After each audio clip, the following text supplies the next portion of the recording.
La evaluación social de proyectos es una metodología que se utiliza en los proyectos de inversión pública, es decir, los proyectos que ejecuta y financia el Estado.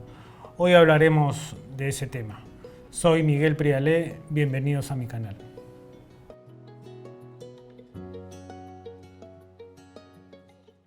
Es cierto que los proyectos de infraestructura pública o de servicios públicos nos benefician o nos tienen que beneficiar a todos y por eso nos interesa hacer una evaluación social.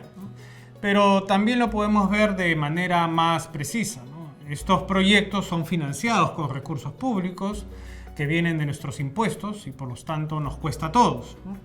Es decir, estamos sustrayendo riqueza de las familias y de las empresas y lo estamos devolviendo con proyectos. Hace sentido, por lo tanto, que evaluemos que esos proyectos tienen beneficios que justifican los costos de implementarlos. No debemos confundir, sin embargo, lo que es un proyecto de inversión pública con un proyecto de interés público.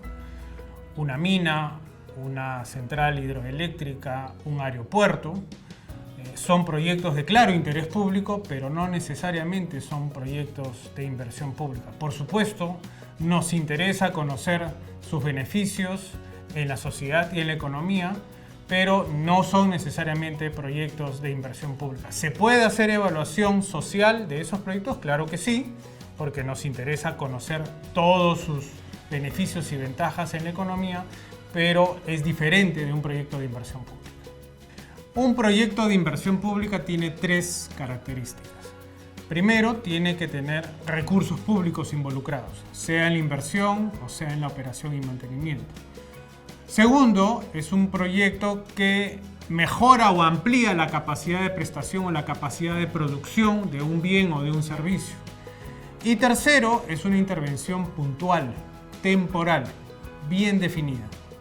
Sobre la primera característica, los proyectos de inversión pública necesariamente utilizan o comprometen recursos públicos, sea para inversión, sea para su funcionamiento u operación y mantenimiento, como se le conoce. Ahora bien, sobre este punto me han preguntado si cuando un proyecto es financiado con una donación, es decir, no hay costos para el Estado, ¿tiene sentido que haya una evaluación social? La respuesta es que sí, porque no necesariamente una donación es una solución a un problema. A diferencia del viejo dicho, en la gestión pública, a los caballos regalados sí se les tiene que mirar el diente. Por ejemplo, si tenemos una donación de una planta sofisticada de tratamiento de aguas residuales o de agua potable, pero que no tenemos los recursos para mantenerla, o no tenemos el personal para que la pueda operar adecuadamente, en realidad esa donación, más que una solución, es un problema y por lo tanto necesitamos hacer una evaluación antes de tomar la decisión de recibir ese proyecto. La segunda característica de un proyecto de inversión pública es que mejora o amplía la capacidad de prestación o de producción de un bien o de un servicio. Claramente, como vemos en el gráfico, es un enfoque de oferta, es decir, un proyecto de inversión pública lo que va a tener es un efecto en la expansión de la oferta. Y esa expansión o esa mejora se puede ver de dos formas. Por un lado, puede ser una ampliación de la cobertura, por ejemplo, mayores familias que tengan acceso a servicios de agua potable. Pero también puede ser un efecto de calidad de servicio, por ejemplo, una mayor continuidad del servicio 24 horas al día, 7 días a la semana. Ambos efectos se pueden ilustrar en la mejora o en la ampliación de la oferta. Es cierto también que en un proyecto de inversión pública podría también tener efectos en la demanda. Es decir, producto de la ejecución del proyecto hay cambios en la demanda, por ejemplo, en transporte se suele mencionar a la demanda desviada por la ejecución del proyecto, es decir, el proyecto captura una demanda que estaba en otro lado y se traslada al proyecto, a la carretera que se construye. Pero es materia de una discusión más precisa al respecto. Sobre la tercera característica, los proyectos de inversión pública son intervenciones puntuales, intervenciones temporales que tienen un inicio y un fin claramente identificados. Eso los diferencia, por ejemplo, de intervenciones más regulares o permanentes o de gasto corriente, como se le conoce en la gestión pública.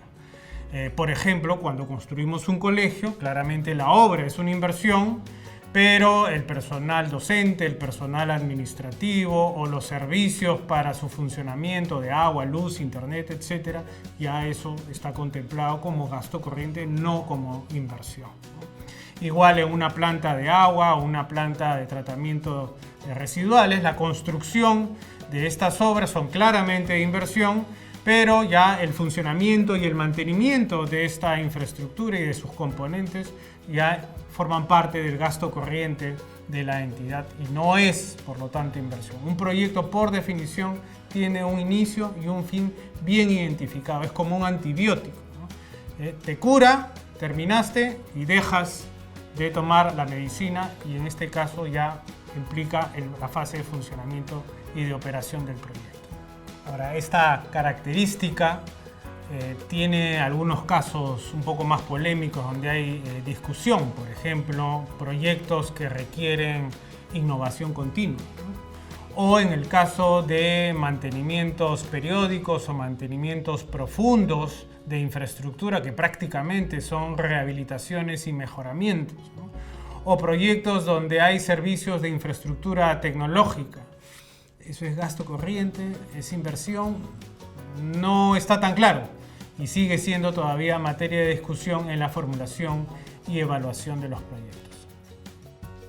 Soy Miguel Prialé, economista, especialista en evaluación, formulación y gestión de proyectos de inversión.